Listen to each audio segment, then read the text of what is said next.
Hallo graad 12 en welkom by vandag se graad 12 eerste addisionele Afrikaanse les. Welcome grade 12 and welcome to today's Afrikaans first additional language lesson. Aan die einde van die les sal jy die gedig 10 Haikoes vir die Vredefortkoepel begryp. You will comprehend the poem 10 Haikoes vir die Vredefortkoepel. Jy sal sekere poëtiese aspekte in die gedig kan identifiseer. You will be able to identify certain poetic devices in the poem en jy sal die nodige agtergrondkennis oor die gedig hê as ook die eerste 5 haikoes begryp. At the end of the lesson, you will have background information to better understand this poem and you will comprehend the first 5 haikoes. Right, now with the Vredefortkoepel, I need to give you some background information on the Vredefortkoepel, otherwise the poem will not make sense to you at all. So hier het ek 'n prentjie van die Vredefortkoepel. I've added a picture of the Vredefortkoepel that you can just have an idea how it looks. Now dit is 'n wêrelderfenisgebied. It is a World Heritage Site in South Africa, and let's have a look how it was created. Okay, yeah, you can see a landscape picture of the Vredefortkoepel, just that you have an idea. Goed, so ek sê hier, omtrent 2 biljoen jaar gelede het 'n meteoriet omtrent so groot soos Tafelberg die aarde naby die dorp Vredefort in die Vrystaat getref. So approximately 2 billion years ago, a meteorite hit that's about the size of Table Mountain, hit the Earth in the Free State close to the town called Vredefort. Die krater wat deur die impak gemaak het, was omtrent 300 kilometer in deursnee. Okay, so the crater that was caused by the impact, was about 300 kilometers in diameter. Dit is die grootste meteoriet impak wat nog op aarde gevind is. En dit is amper 2 keer so groot soos die impak wat die dinosourusse 65 miljoen jaar gelede verwoes het. So, this is the biggest meteorite impact that has ever been found on Earth, and it's nearly 2 times as big as the impact that killed the dinosaurs 65 million years ago. Dit is die oudste meteoriet impakkrater in die wêreld, en dit is hoofsaaklik om hierdie rede dat dit 'n wêrelderfenisgebied is. It's the oldest meteorite impact crater in the world, and this is mainly the reason why it is now a World Heritage Site. Okay. Die meteoriet impak het omtrent 2023 miljoen jaar gelede gebeur, toe daar geen mense of selfs diere en plante soos ons dit vandag ken op aarde was nie. So this impact, meteorite impact, happened approximately 2023 million years ago, when there were no people or even animals and plants like we know today on Earth. Om 'n krater van 300 kilometer te gemaak het, moes die meteoriet omtrent 10 kilometer breed gewees het en teen meer as 10 kilometer per sekonde beweeg het. To make a crater of approximately 300 kilometers, this meteorite that hit the Earth close to the town of Vredefort in the Free State had to be approximately 10 kilometers wide, and it had to travel more than 10 kilometers per second. Okay. Die Vredefortkoepel is slegs die sentrale gedeelte van die krater. This Vredefort dome, that's what the word koepel means, is only the central part of the crater. Dit word 'n koepel genoem want die rotslaag is in die vorm van 'n onderste bo bakkie van omtrent 90 kilometer in breedte. Okay, so it's called a dome because the rock layers in the area with the impact was formed that it looks like a bowl, an upside down bowl, right? And it's approximately 9 kilometers wide. Okay, so just that you know, the Vredefortkoepel is all about this meteorite that hit the earth close to the town Vredefort in Free State, and it is a World Heritage Site, and it is the biggest meteorite impact that has ever been found on Earth. But you don't really have to know the background information to the poem, however, it is good just to know because it makes it easier to understand. Okay, then the next thing you need to know, this you actually do need to know, our title of the poem is Tien Haikoes vir die Vredefortkoepel. Okay, so what is a haiku? And that you need to know. Okay, a haiku is 'n liriese, rymlose, Japaneese versvorm wat 3 reëlige strofes het en elke strofe het 17 lettergrepe. Okay. So a haiku is a lyrical rhymeless Japanese little poem. Each poem or each haiku consists out of 3 lines. So they've got 3-line stanzas. En elke strofe het 17 lettergrepe. And each stanza has 17 syllables. And the syllables are divided as follows. Reël 1 het 5 lettergrepe. So line 1 of the stanza has 5 syllables. Reël 2 het 7 lettergrepe. Line 2 has 7 syllables. En reël 3 het 5 lettergrepe. Line 3 then has 5 syllables. Okay, so this, what a haiku is, you do need to know.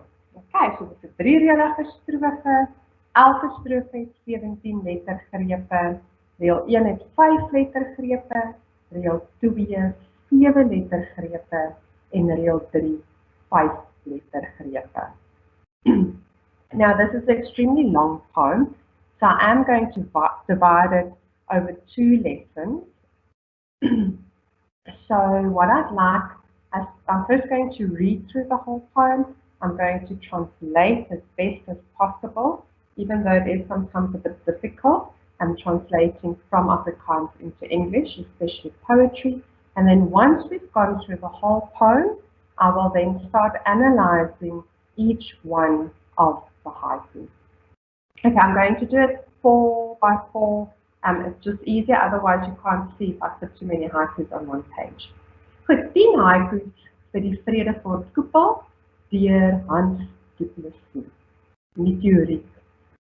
Deur die donker klief 'n klipvuis en klap lewe uit die aarde uit. Wind. 'n Asem jaag oor yslike nagte en vee ons winternis weg. Water. Jy maak so silwer sonder droë woorde sin wat my skoon verstom. Grond. Vang reën en son in die bakkant van jou lyf waar lewe klip hard klop. So let's just first have a look at the meaning of the first 4 haikus. Okay, so the first one, title is meteorite. So each one of these haikus, they have their own title. Okay, and I will discuss what the meaning is of the title once we do each of these haikus. But now, it says, through darkness flies a fist of stone and knocks light out of earth. So haiku 1 is referring to the meteorite that hit Earth. Haiku 2, wind. A breath races over icy nights and sweeps away our winter. Okay, so haiku 2, after the impact, there was a strong wind that swept over the earth, right? Because of the dust rising, okay, the sun couldn't shine, and it then seemed like the nights were extremely long, and it was also cold because the sun wasn't shining. Haiku 3, water. Without a dry word, you make such silver sense, leaving me speechless. Okay, then water came. It might have rained, and rain has a cleansing ability, so it cleans the earth, right? And this whole process of what happened has left the speaker speechless. Okay, then haiku number 4, soil. Catch rain and sun in the hollow of your body where life's rhythm beats. Okay, so we spoke about this dome, right? An upside down dome. And now where at this impact site, okay, there's now been water, and the water and sun and the soil, right, has now started creating life again. But plants have started growing again, right? And that now is seen as the earth's heart, where everything is happening. Sy boom. Veerlig dwarrel herfs van kil takke los en broei nog 'n lente uit. Mens, toe staan stof uit stof en oorheers die aarde op grond van sy bestaan. Wêrelderfenis. En ons koepel skeur allangs perforasies van mensdom middeldeur. Besoedeling. Nou moet dier en duif heers van die rook en roet verbuil en trekstaars boet. Right, so haiku number 5, tree. A lightly autumn flutters from leaf branches to hatch yet another spring. So in haiku number 5, there's hope, right? It might be autumn, leaves are falling from the trees, however, spring will come again. Okay, then haiku number 6, man.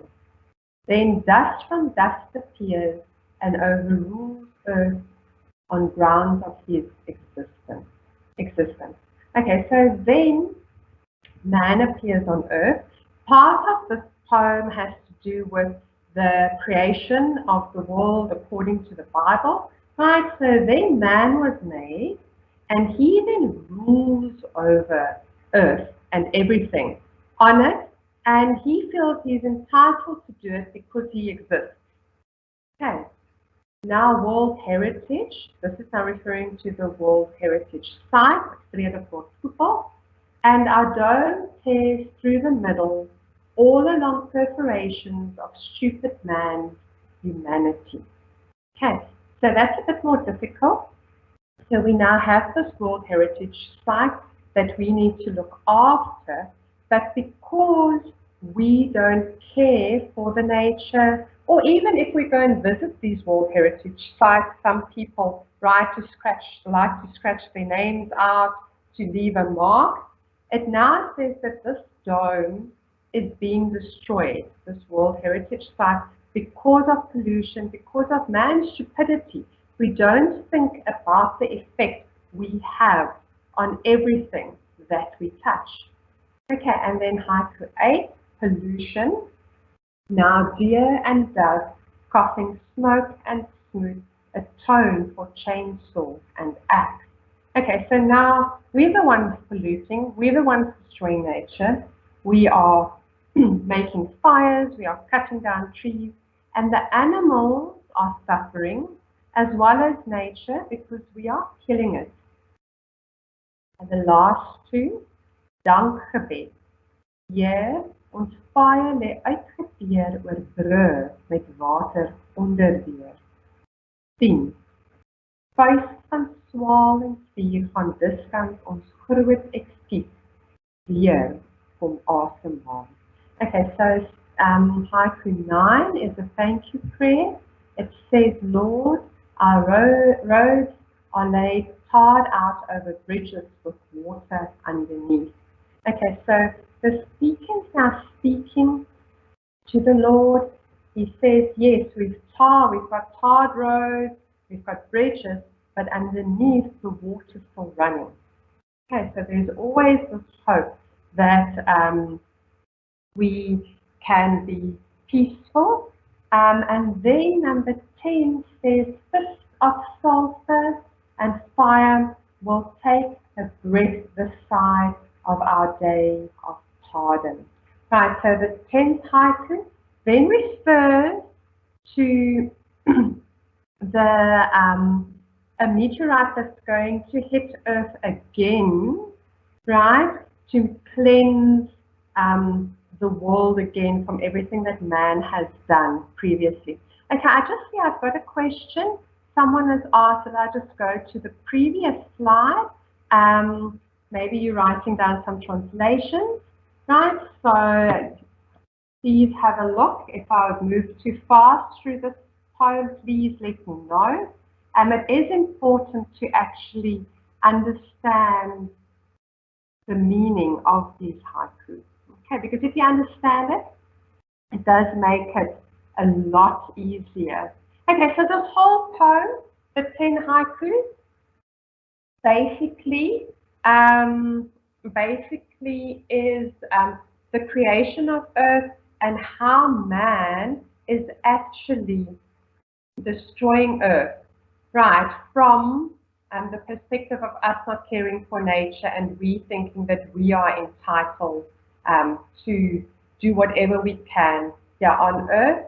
And then there's this prediction, just like the last book in the Bible, Revelation, where it predicts that the Earth will be destroyed by fire. That's the prediction in the last stanza as well. Okay, I'm going to the next slide. Okay, so that was the prediction of haiku number 10. Okay, this fist of sulfur and fire will take a breath this side of our day of pardon. It's referring to the fact that another meteorite is going to hit Earth. It is going to cleanse the Earth of everything bad. And then there's this kind of expectation that everything's going to happen again. We've come full circle. Right, so we are going to start again with the meteorite. Wind is going to come, water's going to come, then there's going to be life again. Right, so let's go to the first haiku and let's have a look. Okay, so if we look at the title, Tien Haikoes vir die Vredefortkoepel, die ontstaan van die Vredefortkoepel word met die skepingsverhaal vergelyk. Right, so the creation of the Vredefortkoepel is compared to the story of creation in the Bible. Oh. Sorry.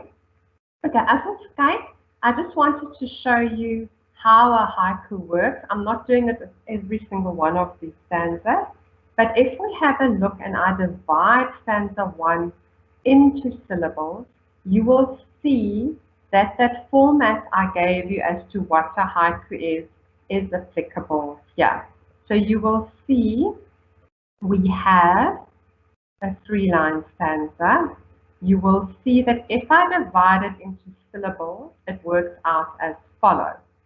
So deur, die, donker, klief. Okay, so we've got 1, 2, 3, 4, 5 lettergrepe.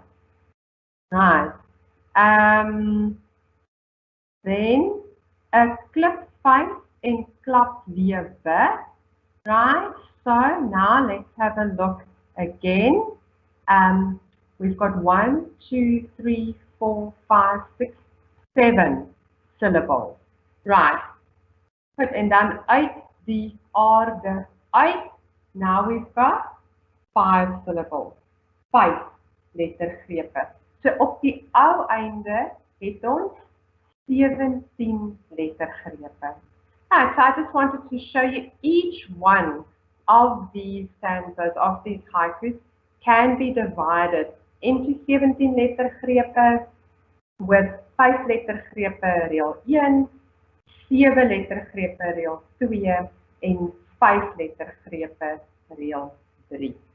Okay, nou sê dit, kom ons kyk na die haiku self. Let's have a look at the haiku itself. Meteoriet, that's the first one. Die titel van elke haiku kondig die volgende fase aan. So the title of each of these haikus, okay, announces the next phase. Okay, so ons eerste haiku, our first haiku, right, die skepping van die Vredefortkoepel. It's now telling us about the creation of the Vredefortkoepel. So it's now basically telling us the meteorite hit Earth. Okay, let's have a look. Deur die donker klief 'n klipvuis en klap lewe uit die aarde uit. So we have halfrein. Onthou, we spoke about halfrein being the overall terminology for alliterasie en assonansie. So we've got halfrein, it is alliterasie, and here it does have a function. Okay, so die funksie is dit beklemtoon die klank, right, van die ontploffing. It emphasizes the sound of the impact. Okay, so dit is belangrik. Kom ons kyk verder. 'n klipvuis. Nou 'n klipvuis ja, is 'n vorm van beeldspraak. Okay, en dit is 'n metafoor. Die klipvuis is eintlik net 'n ander manier om te sê dit is 'n meteoriet. Right, so die klipvuis is a metaphor, right? A fist of stone. That's if I translate it directly, a fist of stone, and the klipvuis, this fist of stone, is a metaphor for a meteorite. Okay, en dan 'n klipvuis en klap lewe. Hy klap die lewe uit die aarde uit. This fist of stone hits life of earth. So ons het hierso personifikasie, another form of beeldspraak, right? Die meteoriet klap die lewe uit die aarde uit. Okay, so this fist of stone now hits the life from earth. So that is an example of personification. Okay, so there's quite a lot that you need to know on each one of the haiku. Right, very important in this poem, there's a lot of figure of speech, there's a lot of alliteration and assonance, and there's also a lot of wordplay, and that is extremely important to know in this poem. Kom ons gaan na die volgende enetjie toe. Okay, wind. Okay, so now wind is the title of the second haiku. So die titel verwys na die skepping van dag of lig en nag duisternis. So the title is referring to the creation of day and night, light and darkness. Okay, so that's what wind is referring to. Immediately we start with a metaphor. Okay, you'll see I've tried to keep the colors of metaphor, personification, wordplay the same in this poem because it just makes it easier then to identify. What I suggest you do if you've got the poem in front of you is get out some colors or some highlighters, and then if it's a metaphor, use the same color to highlight. If it's personification, use the same color to make brackets, and if it's wordplay, make it the same color because it is easier then to identify in each one of the haikus. Okay, so I asked them, yeah, it's a metaphor once again. Die wind word met 'n asem wat jaag vergelyk, soos wanneer iemand vinnig hardloop. Okay, so the wind is compared to a breath, but a chasing breath. So it's like a breath when you've run a really far distance, you've run really, really quickly, and you're out of breath. Okay, that wind is compared to that type of breathing, so it is a strong wind. When I say the asem jaag oor eislike nagte, right? That the asem jaag is a personifikasie, that now is personification. Dit verwys hier na die stormwind wat vinnig oor die aarde waai. Okay, that now refers to the storm wind that blew over Earth very fast, very strong. Okay. En dan eislike nagte, this is now a lekker woordspeling. It's nice wordplay. Ja, so first of all, dit verwys na die stof na die impak wat die son weggekeer het, sodat dit donker was. Dit was lang nagte. So first of all, it's referring to the dust that came after the impact, right? And it took the sun away, that it was dark. So it seems like the nights were very, very long. The word ijslik has a double meaning here. It means big or very cold. So in terms of big, here it means that the night seems like it was going on forever. En dan die tweede betekenis, dit verwys na die koue nagte. Okay, so after this impact, because the sun couldn't shine, it was extremely cold. Okay, so all these words say things that I'm going to identify in these haiku are important because in an exam paper, that is actually a nice 2-mark question. Okay, so explain the wordplay in line 5. Dan gaan jy sê, dit verwys na die lang nagte, dit op die groot nagte, en dit verwys na die koue nagte. Okay, so dit is nogal belangrik. Goed, dan gaan ons na die volgende enetjie toe. Water. Goed, teruggaan. Jammer, daar sê water. Die titel hierso sê water maak die aarde silwer skoon. Okay, so water cleanses the earth en dit maak dit silwer skoon. Daar is nie woorde nodig om die gebeure te vertel nie. Okay, so yeah, water cleanses the earth, silwer skoon nie, cleanses. Daar is nie woorde nodig om die gebeure te vertel nie. The speaker says he doesn't need words to actually say what's happened because water came and cleansed earth. Nou sê ek net hier, onthou, 'n strofe wat uit 3 reëls bestaan, word 'n tersiene genoem. Okay, so it's important to remember that a stanza that consists out of 3 lines is called a tersiene. Okay, now once again, I didn't indicate it because then the whole little haiku becomes too complex. Maar ek sê hier alliterasie van die S-klank deur die hele strofe laat 'n mens dink aan water wat vloei. So the alliteration of the S sound throughout this whole poem makes you think of water flowing. So I'm going to read it again. I'm going to indicate the S sound. Jy maak so silwer sonder droë woorde sin wat my skoon verstom. Okay, so you hear the S's. Okay, and it's reminding you of water flowing. If you think of a river flowing, you hear the shh, okay, of the water. And that is what it's trying to bring across. Okay, and dan in hierdie haiku, het ons contrast. We do have contrast. We've got water en droë. Okay, so those 2 words are in contrast with one another. And then once again, we have ons woordspeling. our wordplay, skoon verstom. Nou, daar is twee goed. Water maak skoon. Water cleanses.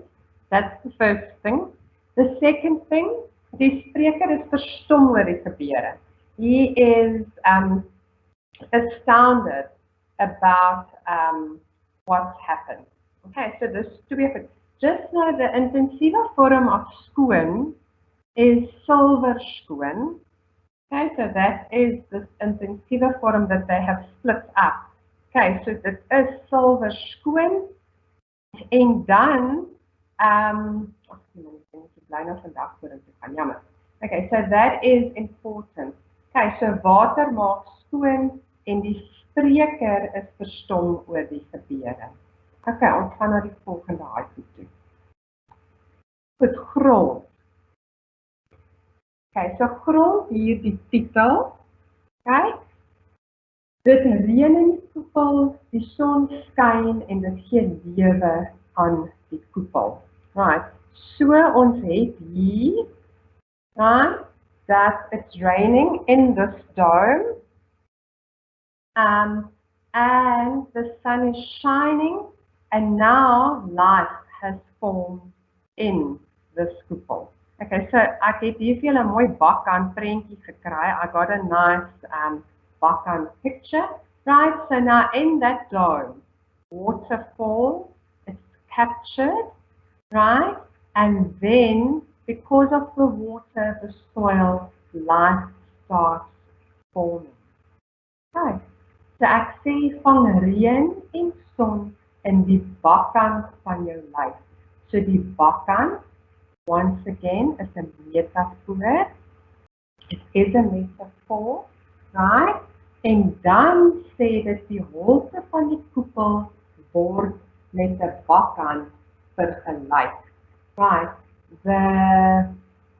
This dome, upside down dome, is compared to hands, looking like hands like this. Okay. And die bakkan van jou lyf, okay, dis 'n personifikasie, it's personification. Bakkan is referring to the dome, okay, and the life is the aarde. Okay, so the body becomes earth, and the hands, cupped hands, now is the dome. Okay, now we've got another form of woordspeling.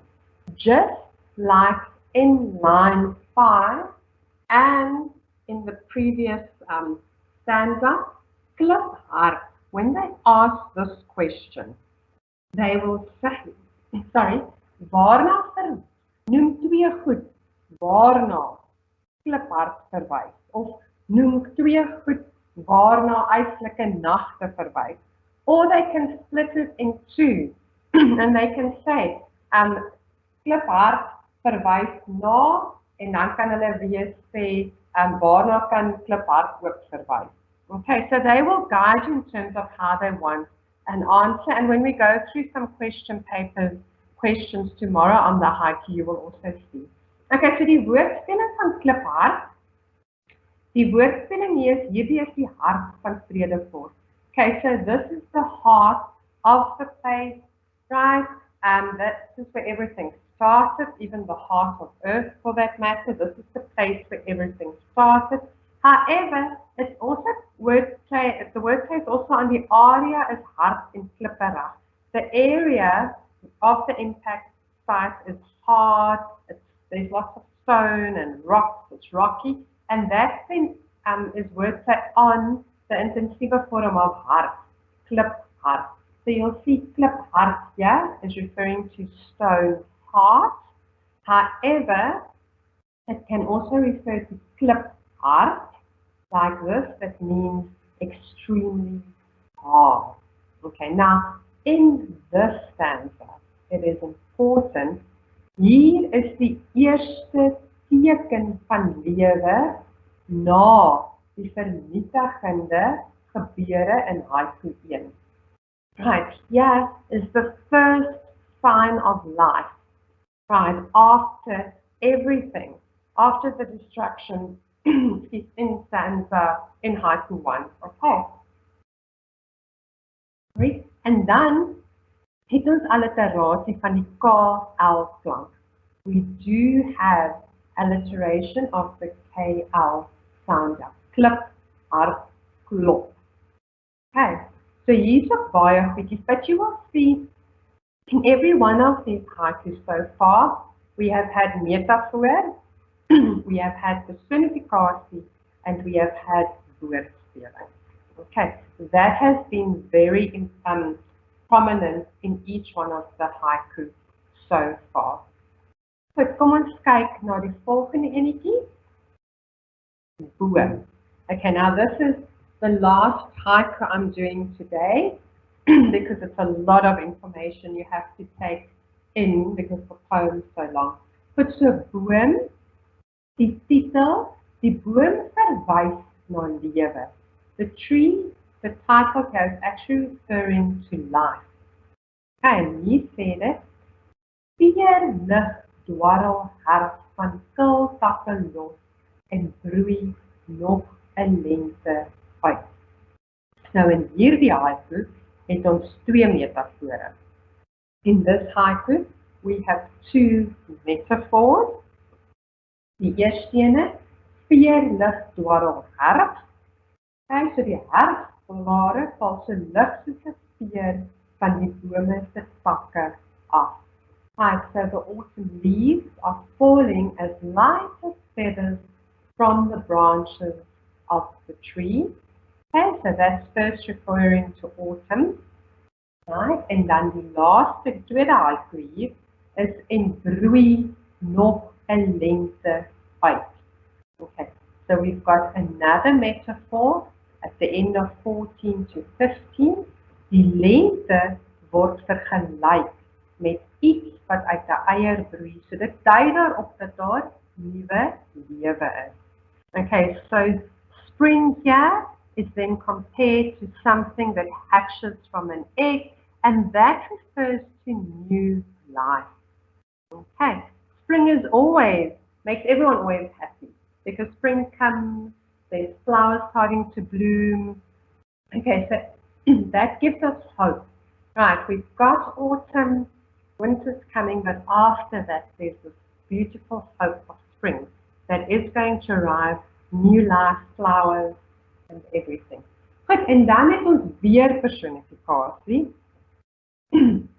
We've got another form of personification, van kil takke. Nou sê ek, die kil is 'n menslike houding. Dit beteken dieselfde as koud. Kil is a person is cold. Okay, that's if you've got a cold attitude towards someone. Okay, so it's actually telling us that the leaves are depicted as being cold like a person because they're starting to lose their leaves. Okay, and dan sê ek hierdie haiku het 'n speelse toon. It's got a playfulness to it. Dit is herfs, maar dit lei weer tot die lente. Okay, it is autumn, but it is leading to spring again. Okay, so in the previous haiku, we had a little bit more hope, right, after the destruction in haiku 1. The previous one is, okay, something's going to start growing because we've got water. In this haiku, haiku 5, right, we are now excited because there's hope of new life. Okay, we are going to have autumn, but after that, spring is going to come and everything is going to be okay. Okay, so kom ons kyk net. Ek het nou hier gesê, daar's 'n paar goed wat jy moet onthou. There's a few things that you need to remember after today's lesson. Jy moet weet wat 'n haiku is. 'n Haiku is 'n kort liriese Japaneese gediggie wat uit 3 reëls bestaan en 17 lettergrepe het. Now, I've repeated that. It is extremely important to know what a haiku is. Right, so a short lyrical Japanese poem that consists out of 3 lines and has 17 syllables. Dit is verskriklik belangrik. Okay, dat jy weet wat 'n haiku is. En dan is beeldspraak en woordspeling ongelooflik belangrik in hierdie gedig. Your figures of speech your metaphor, personificatie, as well as the wordplay is of utmost importance in this poem. And I'm urging you all to please really do take colors and make sure that your personification is all one color, put brackets around it. Make sure your metaphors are all one color, highlight them or underline them, and make sure that you can identify the wordplay and what the two meanings are, because we see it time upon time in these various haikus. It is extremely important, right? And another thing that is extremely important is beeldspraak. Okay, that terminology. Okay, we've spoken about it in the previous two poems, maar onthou nou, beeldspraak is the overall terminology for metafoor, personificatie en vergelijking. I know I've said it numerous times over the past 3 days, right? But if you know beeldspraak is those three things, and they ask you watter type beeldspraak kry jy in hierdie reel, what type of beeldspraak do you get, then you immediately know it can only be one of those three things. Dit kan slegs metafoor, personificatie en vergelijking wees. Don't lose marks because you don't know your terminology. Okay, dit is vir my ongelooflik belangrik dat julle dit ken. Andersins is dit problematies. Goed, en dan kom kuier asseblief weer môre saam met my. In die volgende les gaan ons die res van die haikoes voltooi en ook kyk na vrae uit 'n ou vraestel. Right, in the next lesson, tomorrow's lesson, we are going to look at the last 5 haikus and all the metafoor, personificatie, woordspeling that we find in those 5. And we are going to look at questions from a past paper. Dit is net, ons moet dit net doen, we just have to do it because then you can also see how it is asked in the question paper. Grade 12, I hope you have found this a valuable lesson. I hope you have learned something from this, and I look forward to seeing you again tomorrow at 8 o'clock, right, that we can finish the last 2 haikus. Have a great day, keep safe, stay inside. Well done, grade 12, see you tomorrow. Goodbye.